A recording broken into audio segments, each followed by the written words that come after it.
Սիրելի ռադիո լսողներ եւ ռադիո դիտողներ, FM 106 եւ 5 հաճախականության վրա են ձեր ռադիո ընդունիչները, դուք գործարար ալիքն եք լսում կամ դիտում եք մեզ թվային հարթակներից որևէ մեկում, լրատվական ռադիոյի գործարար ալիքի թվային հարթակից որևէ մեկում, YouTube-ում, Instagram-ում, Telegram-ում կամ որևէ ինչ-որ այլ թվային հարթակում։ Մենք սկսում ենք Դալան Dialects հաղորդաշարը։ Սա հաղորդում է, որը նվիրված է Դալան տեխնոպարկին, ընդհանուր առմամբ այդ գաղափարին։ Այսօր Հայկ Տեր-Տաճատյանն է մեր տաղավարում, օպերացիոն տնօրենը։ Բարև ձեզ։ Բարև Դավիթ, ողջույն։ Մենք այդ կողմով անցնելուց բոլորս տեսնում ենք այդ հսկա շինությունը։ Բոլորը կարծում են, որ գիտեն, թե ինչ է այդտեղ լինելու եւ որն է լինելու այդ տարածքի առավելությունը, բայց եկեք գաղափարից սկսենք։ Ինչպես որոշվեց կառուցել տեխնոպարկ։ Եկեք։ Շնորհակալություն Դավիթ ջան, հրավիրելու համար։ Դալան տեխնոպարկի գաղափարը ծնվեց 2015-16 թվականներին, երբ մենք մեր թիմի հետ սկսեցինք անալ շուկայի ուսումնասիրություն, հիմնականում IT ընկերությունների, եւ հասկացանք, որ բոլոր IT ընկերությունները, որոնք այն ժամանակվանից սկսած արդեն ամենածավալուն ընկերություններն են դառնում Հայաստանում, թե մարդականակով, թե ֆինանսական ռեսուրսներով, իրանք ունեին մեկ ընդհանուր խնդիր, որը տարածքն էր։ Այն տարածքները, որտեղ իրանք աշխատում են, adekvat չէին այն որակի աշխատանքին, որոնք այդ մարդիկ անում էին։ Եվ այն product-ը, որը ստացվում էր Հայաստանում, դրա 95%-ը վաճառում արտերկրում, ոչ էլ այդ product-ին էր համապատասխանում այդ տարածքը։ Այսինքն իրանք անում էին բարձր որակի աշխատանք, ստանում բարձր որակի product, բայց շատ վատ շենքերում, հիմնականում սովետական շենքերի առաջի երկրորդ հարկերում կամ ամբողջ շենքն են վերցնում, հետո ծախսում են աննորմալ մեծ ռեսուրսներ այդ շենքը բարելավելու վրա։ Եվ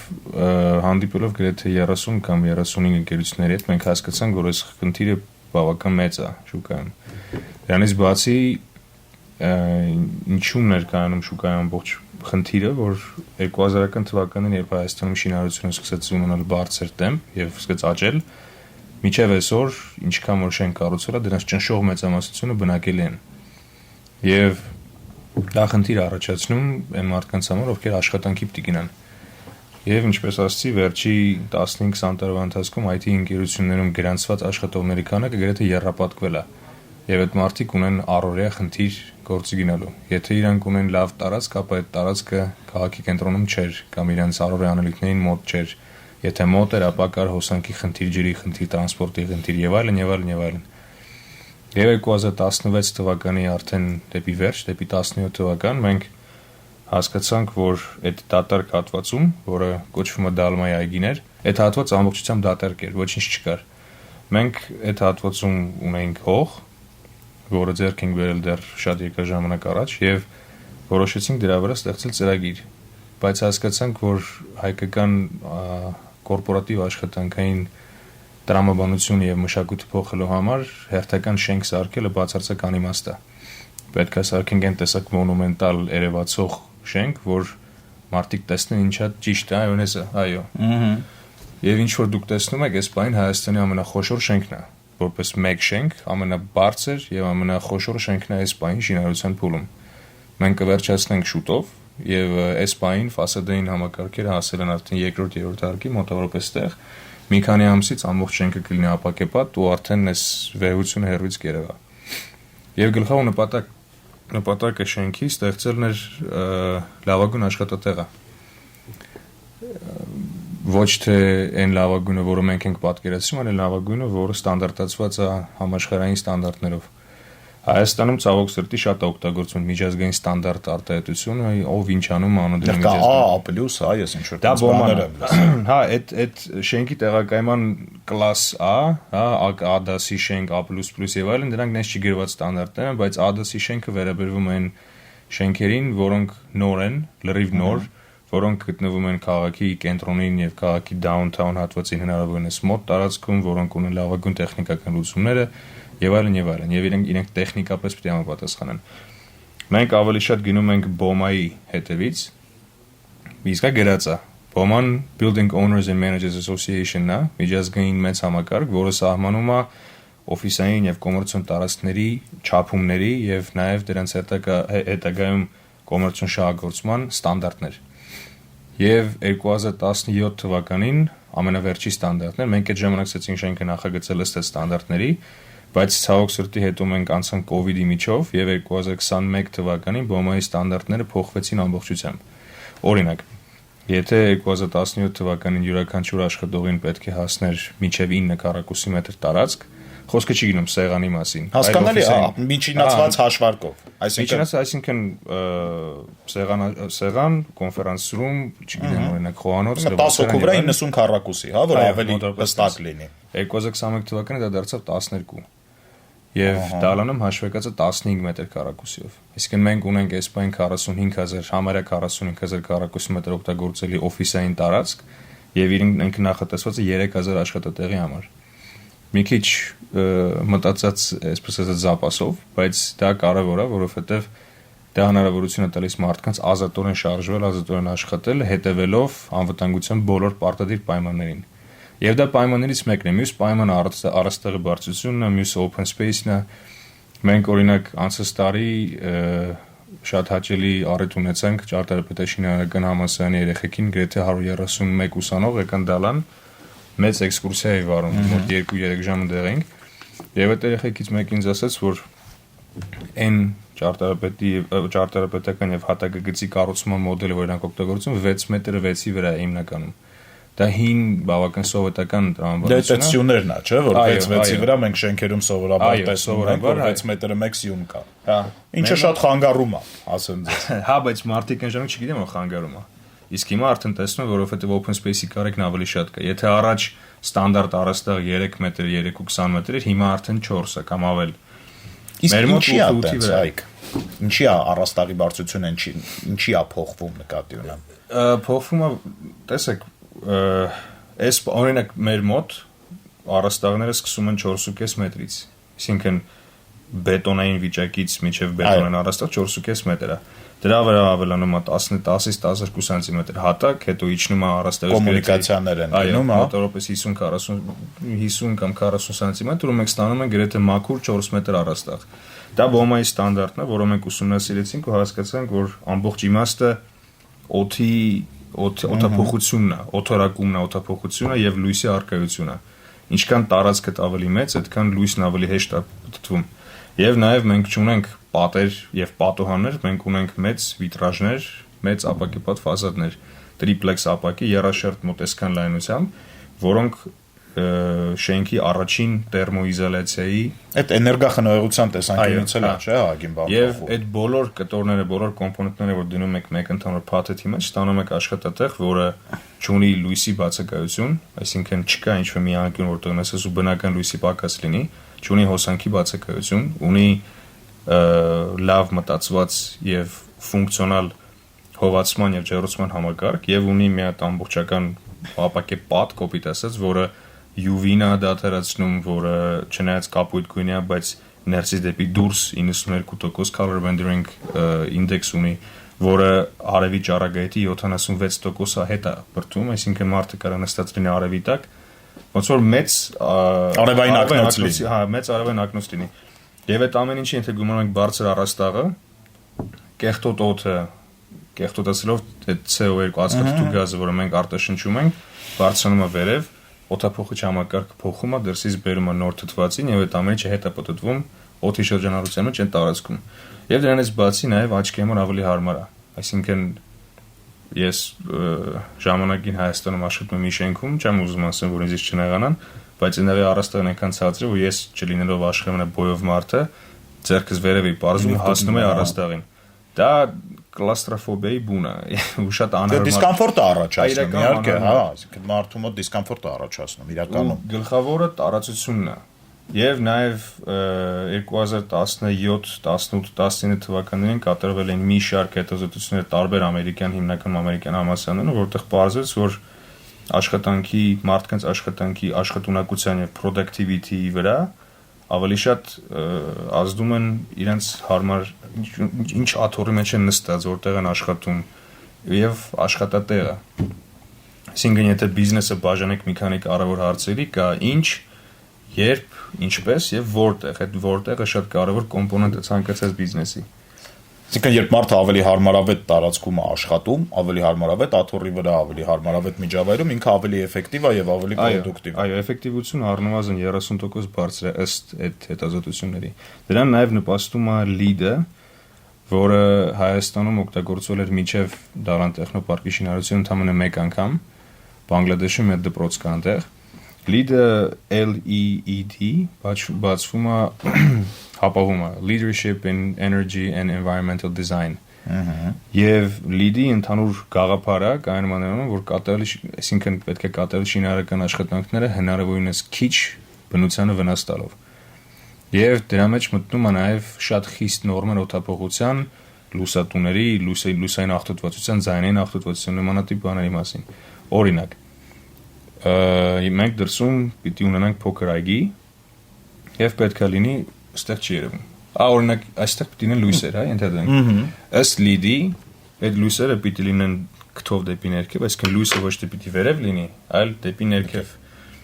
որովհետեւ չի կարելի լուսային աղտոտվածություն տալ։ Այդ լույսը պետք է ինչ-որ հստակ չափման միավոր ունենա, այդ լույսի ապակին չպիտի լինի ապակի, պետք է լինի ուրիշ մատերիալ, որը ավելի մատը վերասարքում լույսը եւ այլն։ Այսինքն դետալների վրա իրենք ֆիքսվում են։ Դա այդ նույն պայմանները նաև մենք կիրառել ենք ֆասադի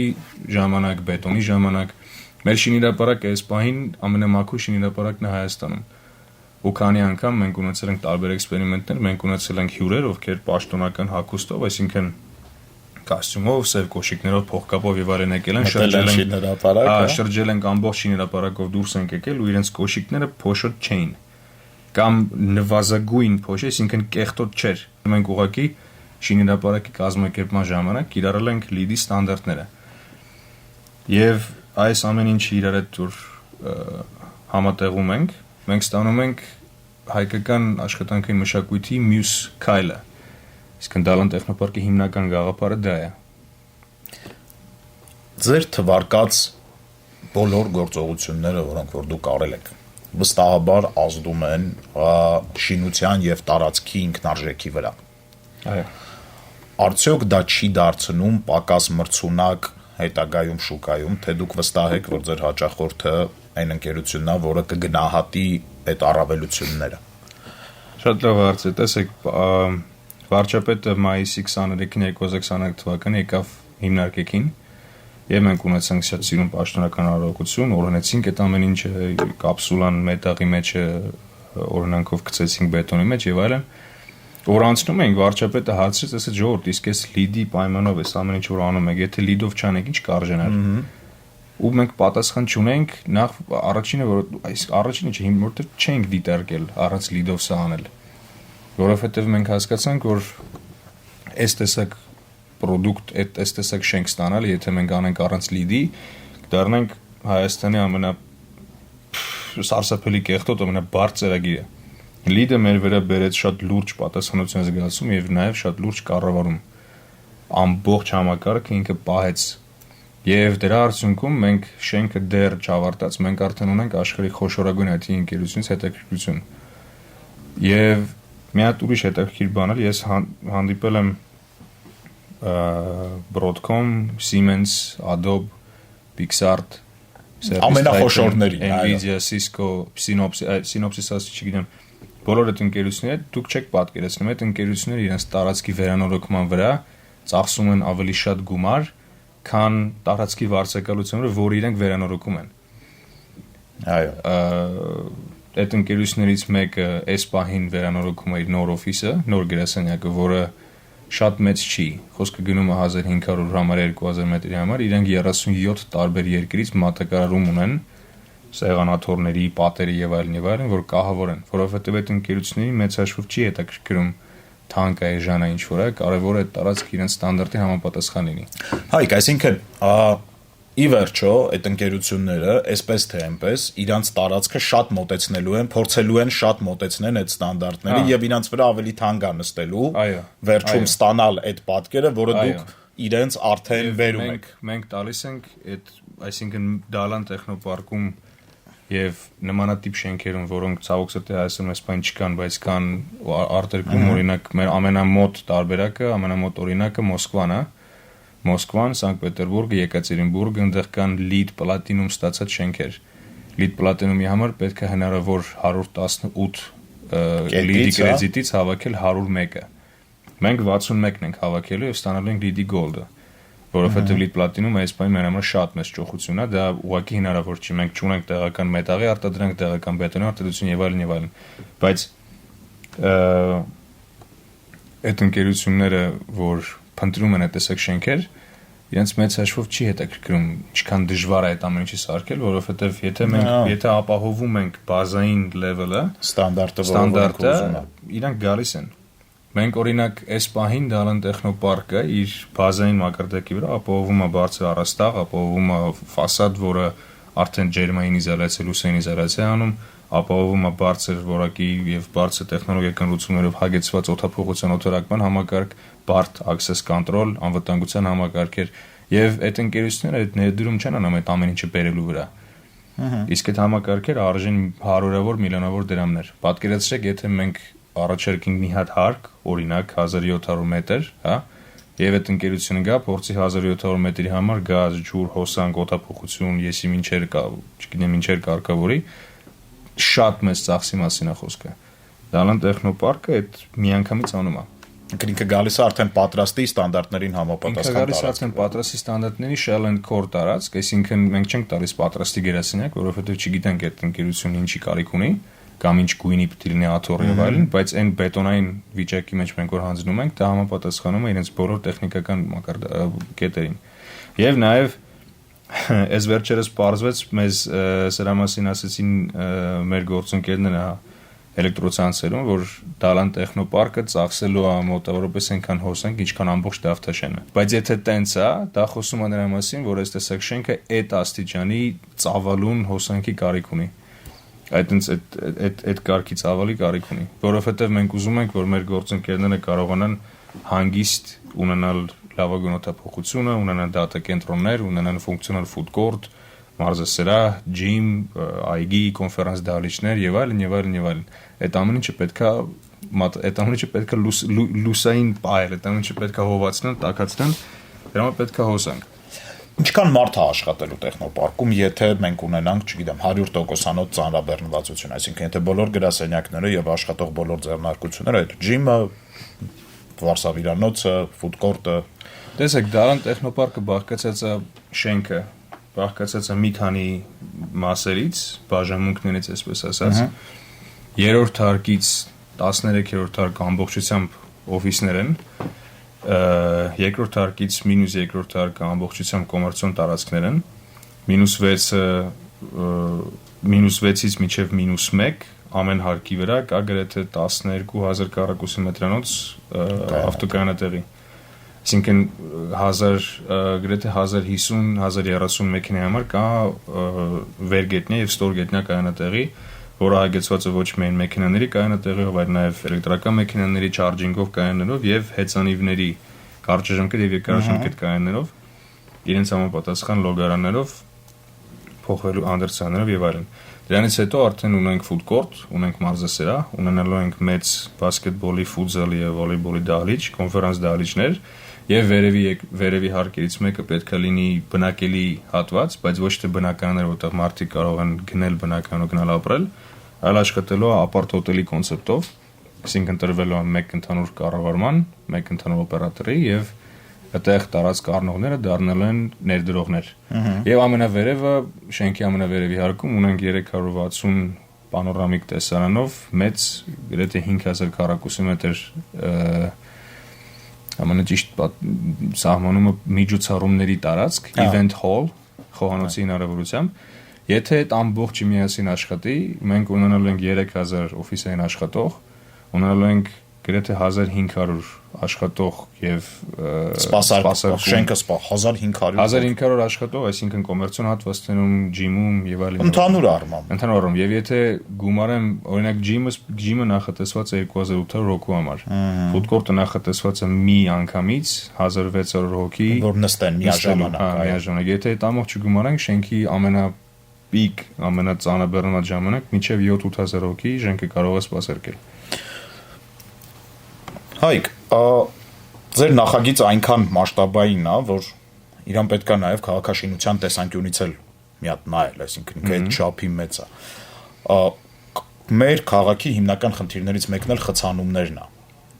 Ոնց է կարծում, նորմալ կլինի խնդիր չի առաջացնի դեպի շենք հասնելը, դեպի շենք դուրս գալ, այսինքն մոտեցումները շենքին ոնց է լինելու։ Շենքը ունի երկու մուտք, մեկը Ծիծեռնակաբերդի խճուղուց, մյուսը Մոնթեից։ Շենքը երկու կողմից մուտք ելք ունի, դրանից բացի նաև կա տրանսպորտային հանգույց, ինչը չունեն հիմնական բիզնես կենտրոնները Հայաստանում, կամ եթե ունեն տրանսպորտի հանգույց, ապա այնտեղ մեքենայով հասնելը դժվար, որովհետև քաղաքի կենտրոնում են կամ պարկինգ չկա եւ այլն, բայց մենք ըստ լիդի պայմանների շենքից մինչև 400 մետր հեռավորության վրա ունենք հանրային տրանսպորտի կանգառ։ Այսինքն այն մարդիկ, ովքեր հանրային տրանսպորտից են օգտվում, էլի խնդիր չեն ունենա։ Այո, իրանք իջնում են Դալմայի դիմացի տրանսպորտի կանգառ եւ այնտեղից ոդկով, քանի որ կա մայթ, ոդկով մտնում են շենք։ Եվ այդ ամեն ինչը ըստ լիդի պայմանների պետք է լինի 800 մետր ռադիուսի մեջ, մենք 400, գրեթե 450 այդ կարգի ենք վայել։ Տեսեք, մեզ մարդիկ լսում են հիմա, ասում են, որ Դալանը տեխնոպարկ է։ Ինչը ինքնին ենթադրում է, որ այնտեղ դուք հակված եք համագործակցել միայն տեխնոլոգիական ընկերությունների հետ, թե կան նաև ուրիշ ոլորտներ, որտեղից վարձակալներին դուք սպասում եք։ Եվ ընդհանուր առմամբ մեզ պարզաբանեք, խնդրում եմ, ինչով է տեխնոպարկը տարբերվում ոչ տեխնոպարկից։ Այսինքն ինչի է այս նախագիծը տեխնոպարկ, իսկ ինչ որ այլ շենք ինքը տեխնոպարկ չի։ Տեսեք, այս դեպքում տեխնոպարկը դարձել է մեր ապրանքային նշանի մի մաս։ Մենք օգտագործում ենք տեխնոպարկը որպես անուն այլևս, բայց արդեն երկար ժամանակ 2022 թվականից, բայց տեխնոպարկն ինքնին որպես տերմին նշանակում է ֆիզիկական ենթակառուցվածք, թե հորիզոնական սփռված, թե ուղղահայաց բարձրացող, որը տեխնոլոգիապես հագեցված է։ Մենք ընտրել ենք սա անել տեխնոլոգիական ընկերությունների համար, առաջինը, որովհետև իրանք են, որ ամենաշատ ունեն աշխատավայրի կարիք, լավ աշխատավայրի կարիք, երկրորդը, որովհետև եթե անկեղծ խոսենք, իրենք են հիմնական վճարունակները, ովքեր ի վիճակի են այս տեսակ ծախսվեց անել։ Այս տեսակ ծառայությունից օգտվել։ Եվ երրորդը, այդ տեսակ ընկերությունները իրենք չունեն սովորություն տարածք առնելու, որովհետև շատ հնարավոր է ինչ որ ենթադրենք իրանք աշխատում են Ինդոնեզիայում օրինակ, Ինդոնեզիան ինչ որ խնդիր ունեն, ցունամի է խմբում մի բան, 5 րոպե հետո այդ մարդկանց ամբողջ աշխատանքային կարևոր բաները մի պայուսակի մեջ տեղավորում ու իրանք գնում են ուրիշ տեղ։ Ու տենց եղավ պատերազմի ժամանակ, տենց եղավ կոവിഡ്ի ժամանակ եւ տենց հիմա արդեն տենց անդադար լինում է ու երևի թե ցավոք սրտի դեռ շատ է լինելու, որովհետեւ աշխարհում վիճակը հանգիստ չի։ Եվ դրանից բացի անշարժ գույքի սեփականություն որպես այդպեսին բավական բարդացնում է խոշոր ընկերության կյանքը, որովհետեւ կապում է իրենց այդ ռեգիոնին։ Իրանք դեմ չեն վճարեն բավական մեծ գումար վարձակալությանը, վճարեն բավական մեծ գումար վերանորոգելուն, բայց մենակ թե իրենցը չի լինի։ Մենք օրինակ ունեցանք առիթ մեզ դիմեց մի հատ մեծ ուտելիքի լաբորատորիա ունեցող ընկերություն, մենք մերժեցինք, որովհետև ինքը շենքի ընդհանուր տրամաբանության համապատասխան չէր։ Բայց խոսքը չի գնում մենակ IT ընկերությունների մասին, որովհետև հիմական բանկեր, ֆինանսական ընկերություններ, որոնք ֆինտեխ են, հա, արդեն շատ մոտ են IT ընկերությունների։ Իրանց ամբողջ աշխատանքային ենթակառուցվածքը արդեն digital է։ Եվ տրամաբանությունը հետագայի, այո, իրանք շատ բանկերը շատ են մոտեցել։ Մանավանդ բանկերը քանի առաջագնում էս AI-ը, քանի իրանք ավելի շատ են ուզում, ավելի շատ շուկաներ մտնեն, ավելի շատ մտնեն մանրածախի եւ այլնի մեջ, իրենց պետք է հնարավորինս շատ համակարգչային դառնալ։ Mobile banking, online banking եւ այլն, digital banking։ Եվ հայկական բանկերը շատ արագորեն ճյուղավորում են այդ ուղղությունները, բայց դրա համար պետքա մարդ եւ մարդ բառում պետքա տեղ։ Այս պահին չկա մի հատ բանկ Հայաստանում, խոշոր բանկ, երևի մենակ Արչինը, որ իր ամբողջ գլխամասը մի շենքում տեղավորվում է։ Այն էլ ինչի, որովհետև Արչինը հսկայական շենքը ամբողջությամբ իրանք են, բայց օրինակ Ամերիաբանկ, Կոնվերսբանկ, Էվոկաբանկ, ID բանկ, Ագրիկոլ բանկ եւ այլն, այդ մարդիկ ստիպված կիսել են իրենց թիմերը տարբեր տեղեր։ Եվ այդ տեսակ ընկերությունները իրանք մտնում են այն ընկերությունների կատեգորիաների մեջ, որոնք կարող են լինել մեր մոտ։ Դրանցից բացի նաև խոսքը չի գնում մենակ IT ընկերությունների մասին։ Տեսեք, Դալան տեխնոպարկի ընդհանուր գաղափարը աշխատողի, հա, սովորական աշխատողի տեսանկյունից։ Ենթադրենք մեր օրինակ այս պահին մեր գրասենյակը կենտրոնում է։ Ահա։ Ես որ գնում եմ այնտեղ գործ քայլում եմ, որովհետեւ տնից էս այդքան էլ հեռու չի։ Մեկ-մեկ ալարում եմ ճիշտ ասած, գնում եմ մեքենայով կամ սկուտերով, բայց հիմնականում քայլելու հեռավորության վրա է։ Ես օրվա ընթացքում այդ օֆիսից կարամ գնամ բանկ, կարամ գնամ post, կարամ գնամ post-ային ծառայության ինչ-որ տեղ, կարամ գնամ քիմակրում, կա դպրոց իմ կողքը, կա մանկապարտեզ, կա այգի, այսինքն ամեն ինչ որ պետք է առօրյան վարող աշխատող 15 րոպե տրամաբանության մեջ ավելի քիչ 500 մետրի շարովով ամեն ինչ կա, այսինքն մարդով առավոտյան գնում է գործի, կարող է մի կես ժամ շուտ դուրս գա, մի հատ ճանապարհին մտնի խանութ կամ ճանապարհին մտնի կոֆե խմի կամ երեխուն տանի դասի, հետո հասնի գործի։ Ընդմիջման ժամանակ բացի ընդմիջումից նաև հասցնի մտնի բանկ, post, clubbing, Onex, ես չգիտեմ, խանութ, ինչ-որ մի բան նայի կամ նվեր առնի։ Հետո գործից հետո հնարավորություն դուրս գա ման գա, գնա միտեղ մի բան խմի, ինչ-որ վարսավերանոց մտնի, չգիտեմ, գնա քիմակրում շորովեցնի եւ այլն։ Այսինքն մարդու առօրյան առավոտյան ժամը 8-ից Չեմ առնվազն երեկոյան 8:30-9 հիմնականում անցնում է դրսում։ Եվ մենք այդ ամբողջ առօրյան տեղափոխում ենք շենք։ Եվ 500 մետր ռադիուսի փոխարեն մի հատ լիֆտով վերև ներքև իջնում։ Այսինքն ոչ թե աջ կամ ձախ է գնալու մարդը, այլ վերև կամ ներքև է գնալու։ Եվ դա էլ օրինակ լիդի պայման է, որովհետև ես ես վերջերս մեր լիդի խորհրդատուից խնդրեցի, որ ինձ տա ցանկ, քանի կատեգորիայի ֆունկցիոնալ տարածք պետք է լինի։ Եվ չեք պատկերացնում ինչեր կան շների, կենթանիների մաքրում, կենթանիների բրումինգ ինչ-որ տեղ եւ կլինիկա, բժշկական կենտրոն մարդկանց համար, պետք է լինի խանութ, սուպերմարկետ, պետք է լինի խանութ ինչ-որ կենցաղային պարագաներով, պետք է լինի ապտեկա, պետք է լինի կինոթատրոն, պետք է լինի սպորտային համալիր, այս ամեն ինչը պետք է լինի շենքի աշխատող մարդկանցից նվազագույնը 500 մետր կամ որոշ դեպքերում 800 մետր հեռավորության վրա։ Եթե անցնում է, դրա մեծ նշանակում է մենք կորցրեցինք լիդի։ Այսինքն մարդը աշխատավայրից կարող է գնալ ուղիղ տուն ու տնից կարող է գալ ուղիղ աշխատավայր, բոլոր այդ միջանկյալ կետերը, որ մենք սովորաբար մտնում ենք, ոնց որ աշխատավայրի նույն շենքում ինքը ստանում է բոլոր այդ ծառայությունները եւ ապրանքները։ Մարդը աշխատում է շենքի 11-րդ հարկում, առավոտյան գործի գնալուց առաջ գնում է ջիմ, այնտեղ արագ իր պարապմունքը արեց, լողացավ եւ այլն, բարձրացավ վերև, գործ արեց, իջավ ներքև մի բան լանչ արեց, մի հարկ բարձրացավ վերև մտավ խանութ, մի հարկ բարձրացավ վերև մտավ post կամ չգիտեմ ինչ որ ուրիշ տեղ, առավ երեկոյան ինչ որ չգիտեմ նվեր, օրինակ մի շիշ կոնյակ կամ ինչ որ մի տուփ շոկոլադ եւ այլն, հետ գնաց աշխատանքի։ Տուն գնալուց առաջ մի հատ իջավ ժողովրդի հետ մի բաժակ գարաճուր խմեց կամ ինչ որ մի բան խմեց, մի բան ընտրեց եւ այլն ու գնաց տուն։ Կամ ուր որ պիտի գնա, այսինքն ամբողջ առօրյան կազմակերպվում է շենքի մեջ -6-ից մինչև +16 հարկերում, 22 հարկ։ Տպավորիչ է։ Սիրելի ռադիոլսողներ եւ ռադիոդիտողներ, սա Դալան Dialogues-ներ, առաջին թողարկումը։ Հայկ Տեր-Տաճատյանն էր մեր տաղավարում։ Հուսամ էլի առիթ կլինի։ Այո, հաշվի առնելով մեր շինարարության տեմպն ու արագությունը, հաջորդ անգամ հանդիպենք, կարող արդեն շենքի ամբողջ կարկասային աշխատանքն ավարտեցնենք։ Երջերոց մոտ 2 ամսից ավարտում ենք։ Եվ ավելի շատ բան լինի պատմելու, արդեն ավելի առարկայական նաև ցույց տալու։ Շարունակեք լսել գործարար ալիքը, մի փոխեք ռադիոընթունիչի ալիքը, կհանդիպենք։